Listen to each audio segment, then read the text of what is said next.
This meeting is being ¿Qué recorded. tal? ¿Cómo están, amigos? ¿Qué tal? ¿Cómo están, amigos y amigas de esta comunidad? Como siempre, un gusto, como siempre, un placer que nos acompañen.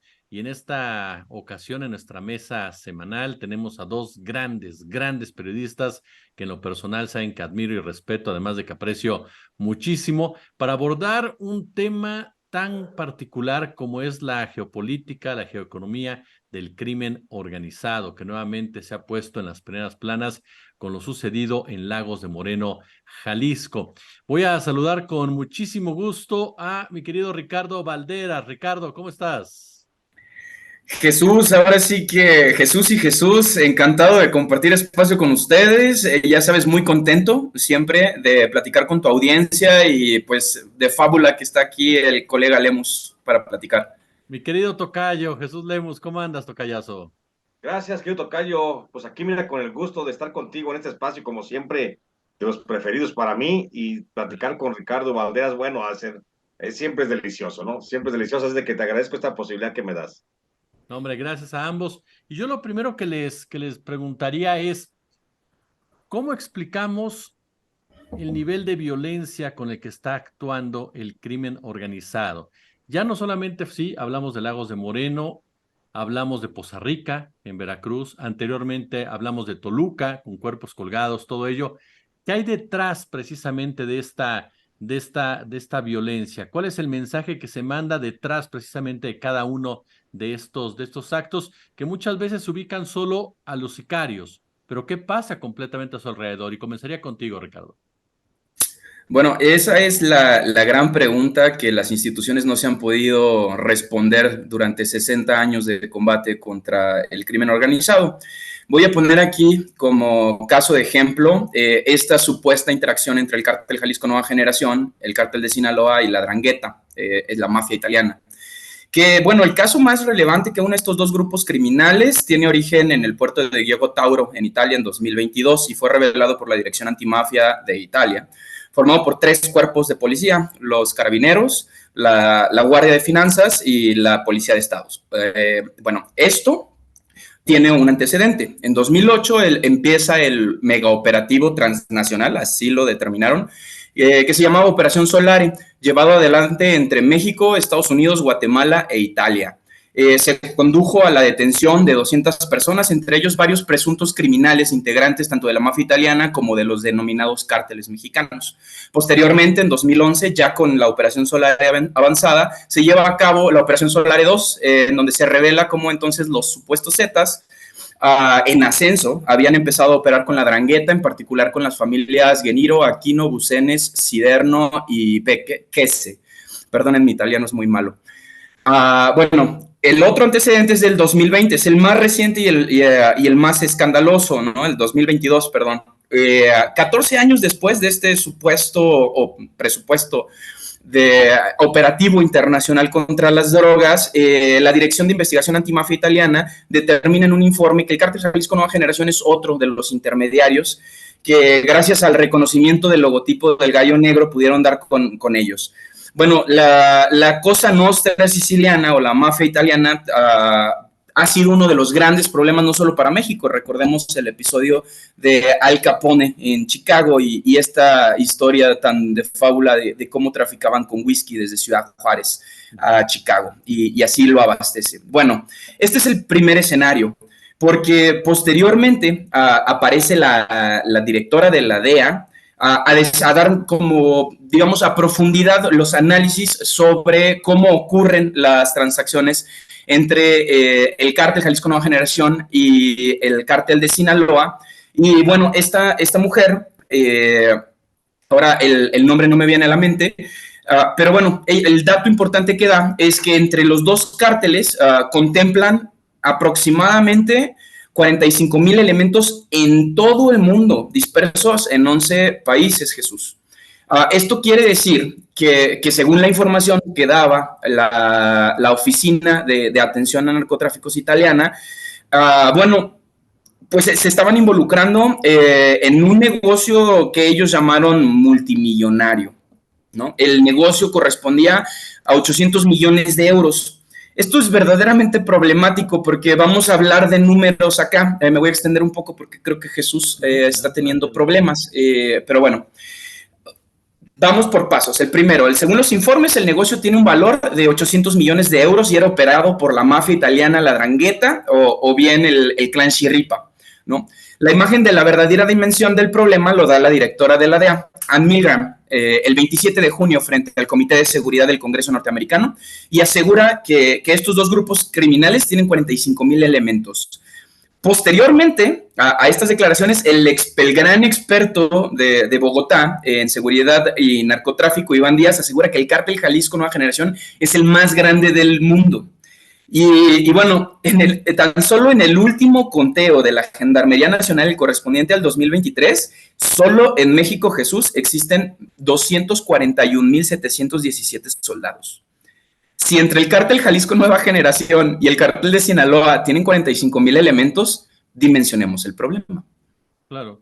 ¿Por qué cada que hay elecciones ocurren actos de violencia como las que estamos viendo ahora? Claro. ¿Quiénes están involucrados y quiénes operan estos 45,000 elementos? Esta es la gran pregunta. ¿Cuál es tu primera impresión, mi querido tocayo? Gracias, tocayo. Gracias, Ricardo Valderas. Interesante el planteamiento que hace Ricardo. Fíjate que yo veo más local. Yo no veo este crecimiento de la violencia y esta desproporción en la que estamos viendo que tenemos ahora en México. Yo pienso que es producto primero de la normalización de la violencia dentro de los propios cárteles. Los cárteles han visto ya tan normal el propio planteamiento violento de manifestación hacia otros grupos, hacia la propia sociedad, hacia el propio gobierno, que cada vez es más fácil seguir escalando a otro nivel, otra rayita más, y vamos a seguir viendo, creo que actos más terribles que vamos a tener que rayar, mi querido Jesús, mi querido Ricardo. Yo creo que no nos va a dejar otra cosa más que rayar en el término de el terrorismo, porque al final de cuentas ya no es miedo lo que nos causa este tipo de noticias, como el caso de los muchachos de Lagos de Moreno. Estamos hablando de terror. Es un terror el imaginarte esa situación, el poder tener siquiera la concepción de lo que está pasando minutos previos al asesinato de estos muchachos, por poner nada más un caso. La situación yo aquí yo planteo sobre la mesa que esto es producto del vicio que tienen los cárteles de las drogas, de la importación de servicios profesionales para el terror. Y la importación que actualmente están teniendo los principales cárteles de las drogas en México, hablamos de todos, no nada más del Jalisco, no nada más del Sinaloa, hablamos de todos los cárteles, están teniendo una importación de mano de obra para la violencia que está llegando de El Salvador, está llegando de Guatemala, está llegando de Honduras. Son los principales puntos que actualmente están importando mano de obra. Si nos fuéramos a revisar justamente, y ahorita hablando de los 45,000 miembros que tiene supuestamente el cártel Jalisco Nueva Generación y el cártel de Sinaloa, de acuerdo a fuentes de la DEA, si habláramos de eso, habría que ver las nacionalidades de esa mano de obra, de esos sicarios que tienen, y vamos a encontrar que gran parte de lo que dicen ellos allá en Centroamérica, lo que dicen las pandillas, que no son otra cosa más que cárteles, es una cuestión nada más de semántica, las pandillas se están trasladando hacia México. Exactamente el efecto cucaracha que está haciendo El Salvador, lo estamos resintiendo aquí, pero todavía no hay quien se ponga a observar esa situación, aunque ya hay algunas alertas rojas en el Centro Nacional de Inteligencia que ya están observando cómo los cárteles están siendo el destino de muchos de los que están migrando. No quiero decir que los migrantes sean delincuentes, por supuesto que no. Nada más estoy diciendo que dentro del flujo migrante están entrando muchos de las pandillas que están siendo desmembradas, desarticuladas en Centroamérica y que están teniendo un nicho laboral muy importante en México. Y que eso podría ser un factor importante que podría contribuir al incremento de la violencia. Ahora, este punto que plantean los dos, 45,000 elementos, son cifras de verdad que te llevan a pensar en grupos armados capaces de desestabilizar algún país. Y la pregunta que les pongo sobre la mesa es, ¿son el Chapo, el Mencho, antes Caro Quintero, Miguel Ángel Félix Gallardo, realmente la punta de esa de esa pirámide? Ahorita planteas, tocayo, también el tema, vienen de Centroamérica, regiones completamente víctimas de violencia de Estado. ¿Por dónde comenzamos en ese sentido, Ricardo? Creo que no entendí bien la pregunta. Replantéala, por favor. Lo que te planteo es, ¿realmente son el Mencho, el Mayo, la punta de la pirámide, cuando hablamos de esos cárteles de la droga, de ese crimen organizado, de esos generales de los 45,000 elementos que plantea la DEA? A mí no me lo parece, Jesús. Yo cada que investigo un caso de crímenes de lesa humanidad o crímenes de pornoviolencia, yo le llamo, siempre hay otro contexto. Ocurrió con Torex Gold en Guerrero, ocurrió en Tlatlaya, ocurrió en Ayotzinapa, las minas de oro de Ayotzinapa. Siempre hay un interés extractivista, político, comercial, es decir, controlar alguna ruta. Recordemos que la palabra cártel, justo en italiano, es la palabra para referirse a las empresas y se empieza a utilizar en el argot de las finanzas para referirse a un grupo de empresas que tienen como objetivo generar un monopolio. Bueno, principalmente partiendo de ahí, hay un gran error lingüístico en llamarlas cárteles, porque el único antecedente que tenemos de esto es el cártel de cárteles, esta unión que hay en Acapulco para tratar de concentrar todas las rutas del narcotráfico. Posteriormente, cuando haces un análisis de, no sé si ustedes están enterados, el INEGI ahora está haciendo estadísticas sobre violencia, específicamente el narcotráfico, te das cuenta que el Estado ya reconoce 7 grandes familias de grupos criminales en el país.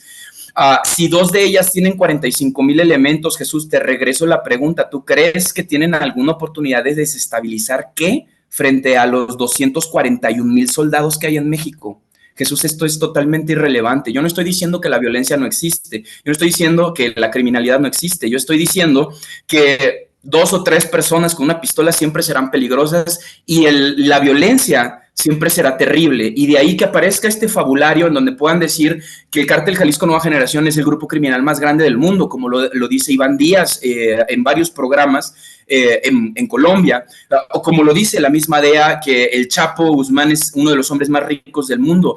Bueno, pues yo nada más les doy un dato para seguir hablando de números sobre las finanzas. Según la Comisión de Seguridad italiana, este negocio multimillonario de importación de drogas significaba 800 millones de euros anuales. Esto quiere decir que participando solo el Cártel Jalisco Nueva Generación y el Cártel de Sinaloa eran $45 al día, güey.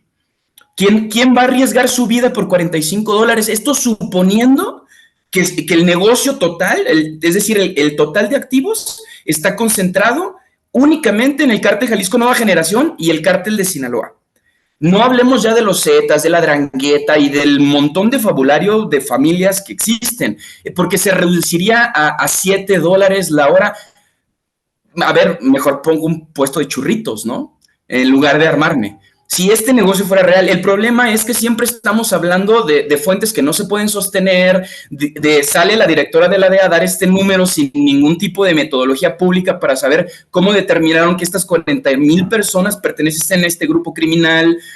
Nos dicen de dónde sacan esta cifra de los 800 millones de euros, es decir, la banca internacional está protegida por el secreto fiscal. A mí no me vengan a decir que estos datos van a ser públicos eventualmente. Lo que sabemos es que los negocios criminales siempre están ligados a unos intereses políticos o a intereses de empresas transnacionales. Esto sí que lo sabemos. Y claro, 100 personas armadas con buquetanques, como vemos estos videos que se graban para generar justo lo que dice Jesús, terror en la sociedad, en donde pues hay armamento de alto calibre, gente que ni siquiera sabe cargar un arma. Yo no estoy diciendo que no puedan asustarnos a nosotros o que no nos puedan agredir y que esa violencia llegue a lo terrible con nuestras muertes. Jesús no me dejará mentir, él ha vivido en carne propia este nivel de violencia.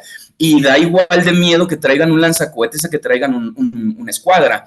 Al final del día a todos nos entran las balas y por eso este miedo y por eso se pueden manejar estos discursos fabularios de la narcoviolencia y de estos grandes espectáculos. Y lo que también es cierto es que todas estas tácticas de guerra las inventó Estados Unidos, los niños bomba los inventó Estados Unidos, el dispersar gente con gas, uso de gases, en las guerras lo inventó Estados Unidos, el uso de drones que ahora están tan asustados Porque hay guerras con drones. Bueno, ¿quién es el autor? Es Microsoft, es Bill Gates. Ellos inventaron todo esto. ¿Por qué nos estamos asustando viéndolo en otros países que no tenemos estas prácticas o que naturalmente no teníamos estas prácticas anteriormente? Bueno, yo discrepo de Jesús. Yo no creo que venga de Guatemala. Yo creo que viene de Estados Unidos. Tocayo. Bueno, pues definitivamente el asunto de la violencia, como planteas la pregunta, mi querido Tocayo, creo que no es una cuestión de números, más bien es una cuestión de motivación. Eh, ¿Qué son 45,000, 50,000, 20,000? Da lo mismo, en este caso, cuántos sicarios tengan todos los cárteles de las drogas en el país frente a la motivación que los lleva. ¿Qué les motiva a los grupos de la delincuencia? Pues únicamente la ambición económica es lo que a final de cuentas va a prevalecer al final del día. Y estamos hablando, y estamos creo que perdiendo de vista un punto fundamental. No estamos hablando únicamente de 7 cárteles de las drogas en el país. De acuerdo al propio Centro Nacional de Inteligencia, en México existen por lo menos 76 cárteles de las drogas, de chiquitos y grandotes, entre los que se han dividido, los que han salido del cártel de Jalisco Nueva Generación, los que se han dividido de los Beltrán Leiva, etcétera, etcétera. Hablamos de 76 cárteles de las drogas que están operando en todo el territorio mexicano. Si hablamos de cifras, creo que la DEA se queda corta. La DEA hablaba de 45,000 activos del Sinaloa y del Jalisco en todo el mundo. La verdad es que en México podría ser un aproximado entre las gentes que están empleadas por los 76 cárteles de las drogas, cerca de 300,000 personas. Estamos hablando de 300,000 familias que viven prácticamente de lo que es la actividad del narcotráfico. El narcotráfico derivado en otras actividades del crimen organizado, huachicol, sicariato, cobro de piso, etcétera, etcétera, que ya todos sabemos. Entonces aquí lo que realmente creo que no es trascendente el número de activos que tenga cada cártel.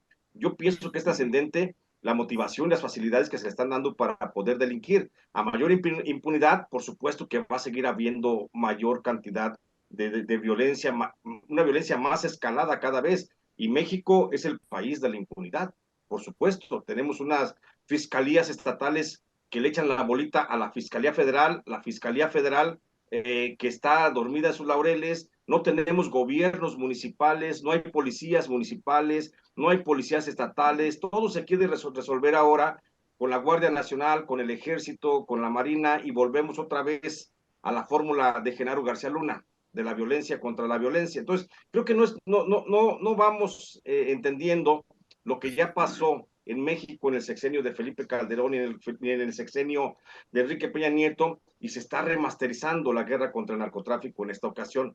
Creo, desde mi punto de vista, que hace falta una estrategia desde abajo, un compromiso más directo de los gobiernos municipales, de los gobiernos estatales, para combatir la delincuencia, para frenar las causas de la delincuencia y que esto pues no siga avanzando como va.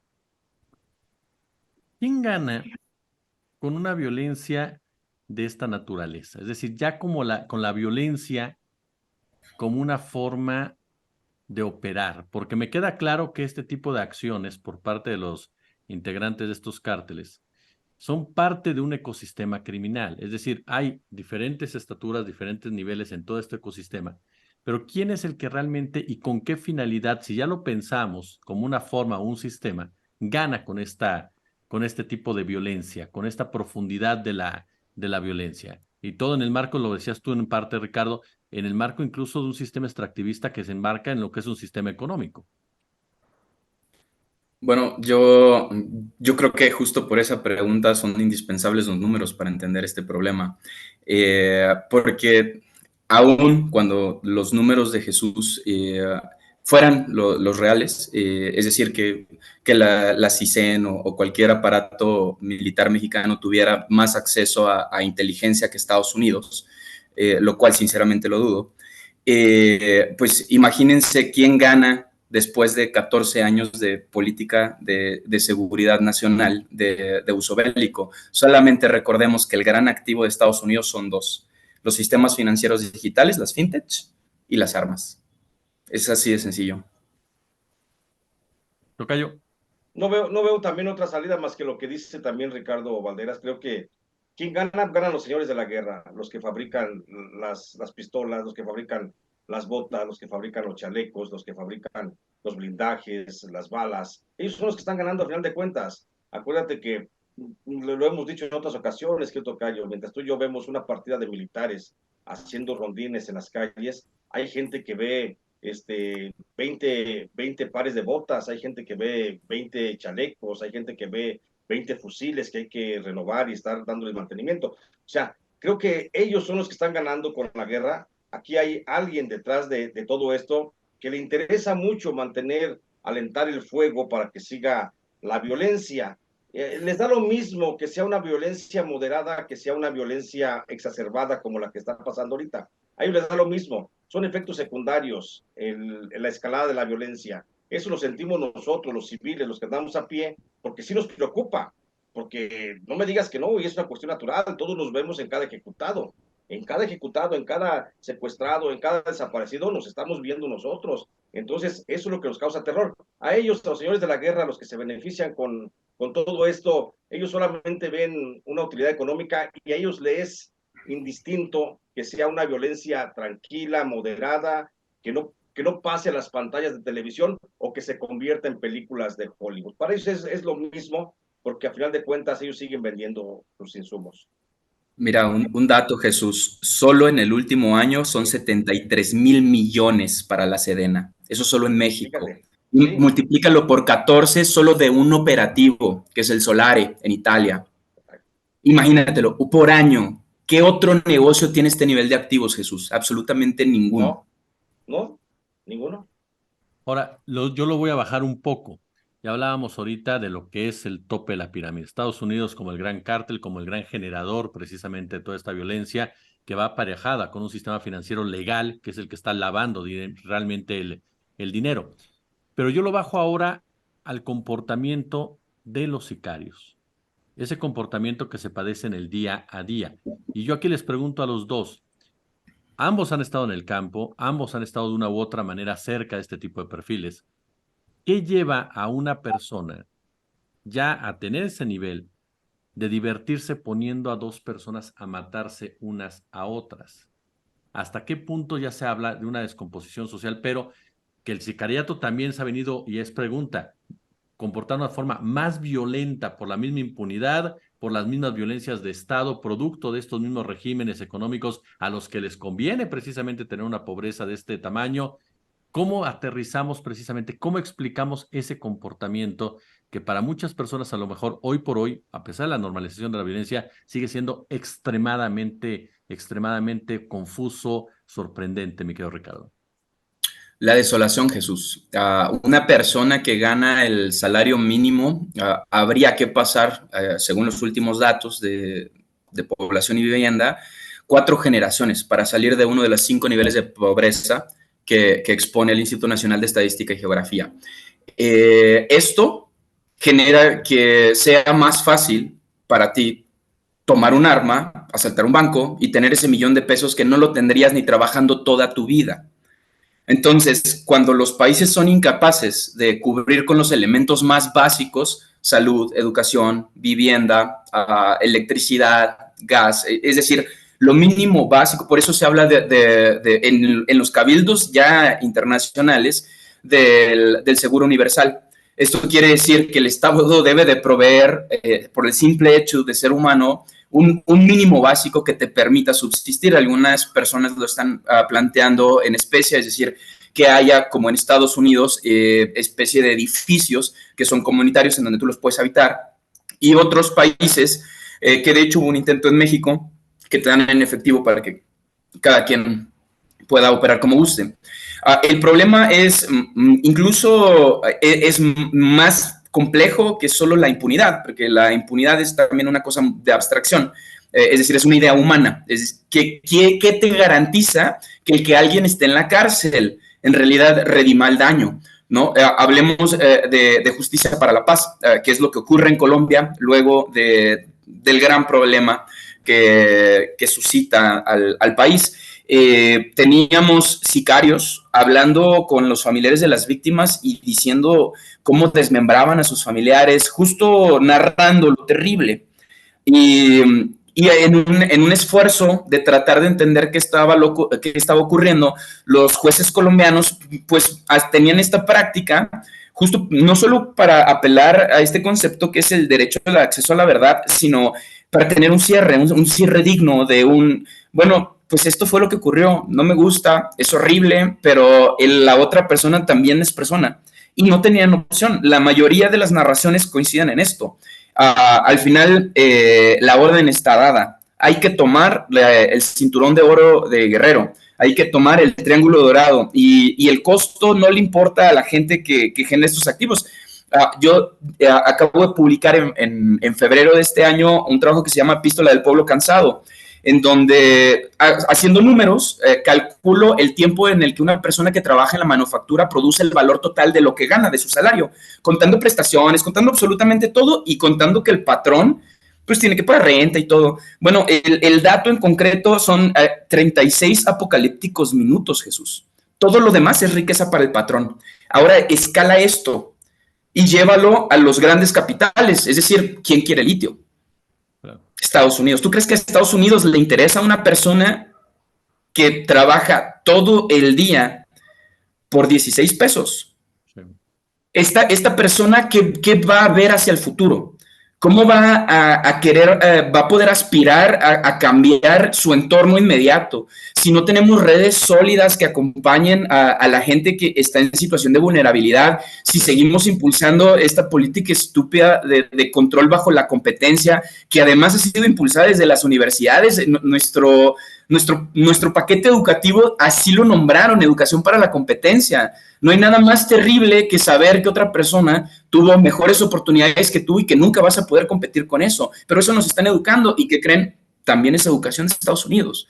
Entonces, el principal problema que yo veo es que los países en desarrollo, o como le llaman, países en desarrollo, pues se deben de emancipar del norte global, primero en sus estatutos de educación y solidificar la base social, el reconstruir esto que los sociólogos llaman el tejido social. Si no empezamos por lo básico, que la gente tenga lo básico, no podemos apelar a empezar a teorizar sobre la violencia. ¿Por qué violencia? Pues porque hay intereses, porque hay alguien que se hace rico. A eso se le llama necropolítica.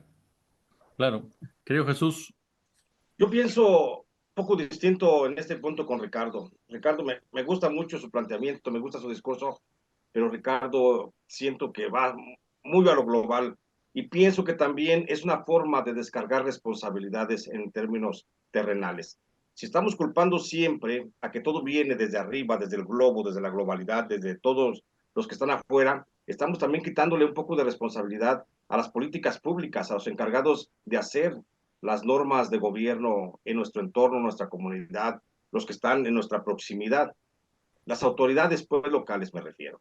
Entonces yo creo que a final de cuentas, no todo es responsabilidad de Estados Unidos, tenemos nuestra propia responsabilidad. ¿Y cuáles son las razones por las que estamos viendo estos índices de violencia? Yo los quiero sentir más cercanos y más reales. Primero, creo que es la impunidad. Una impunidad que nos está garantizando el gobierno federal, la Fiscalía General de la República, las fiscalías estatales, que no van tras la persecución del delito y permiten que se cometan y se cometan y se cometan delitos sin ningún tipo de castigo. Ese es el principal efecto por el que hemos visto esta escalada de violencia. Segundo efecto, o segunda razón, creo que es también el elevado consumo de enervantes con el que actúan los grupos delictivos. Es una cosa que no podemos también ignorar. Todos los grupos delictivos, todos, y yo creo que 99 de cada 100 que están trabajando dentro de los cárteles de las drogas, siempre están actuando, y máxime cuando están en el sicariato, siempre están actuando bajo los influjos de algún tipo de droga. Siempre están, o en cualquiera, no te voy a mencionar cuál. Y entonces estamos viendo sicarios al tipo de los zombies que los nazis mandaban en la Segunda Guerra Mundial cuando les inyectaban o les proporcionaban las anfetaminas. Acuérdate que las anfetaminas surgen en la Segunda Guerra Mundial, justamente para que los soldados se vuelvan más sádicos, más despiadados, más indolentes, que se sientan más máquinas de matar. Y eso es lo que pasa actualmente justamente con los narcotraficantes en México. Y no hablo de los grandes narcotraficantes, no hablo de los dueños o de los líderes de los cárteles. Hablo de las bases, hablo de los que están a nivel de piso que son los que les toca hacer el trabajo sucio del levantón, el secuestro, la extorsión y el asesinato. Entonces, ellos siempre están metidos, por supuesto, en un consumo elevadísimo de drogas, que es lo que los mantiene afrontando esa forma de vida que llevan y es lo que les permite elevar también los niveles de violencia. Y por eso vemos eso, vemos así como escenas apocalípticas como esta de los muchachos, la verdad es que muy dolorosa para cualquiera que lo pueda imaginar, obligando a que se martiricen entre ellos, a que se golpeen, a que se asesinen, y pues esto solamente es producto de una mente que no está en sus cabales. Pues yo quiero de verdad agradecerle a ambos su presencia en esta mesa sumamente enriquecedora para su servidor y para seguramente toda nuestra comunidad. Mi querido Ricardo Valderas, muchísimas gracias. Jesús, es un placer como siempre compartir espacio con ustedes. Les mando un gran abrazo. Saben que la admiración es mutua hacia ambos. Y aunque discrepo con algunas cosas contigo, Jesús, ya sabes que te quiero mucho. Hasta luego.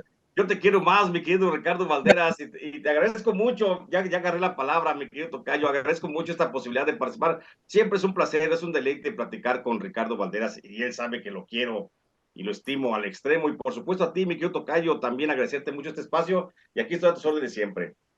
Muchas gracias a ambos. Hasta luego.